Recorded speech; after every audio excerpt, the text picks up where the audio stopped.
Huzur, about any specific subject, if anybody says that in this regard what Muhammad Sallallahu Alaihi Wasallam said that is wrong,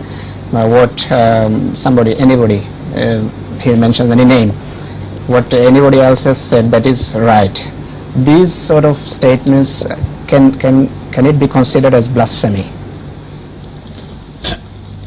It is blasphemy to say Rasulullah is wrong. He is never wrong. But you have to prove it.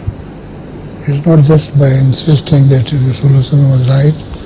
You must prove it, and that will be the best thing to do. The first portion I couldn't follow, Huzur. If you say Rasulullah is wrong, that is blasphemy. But just by saying it, it doesn't mean anything. You have to prove that Rasulullah is not wrong.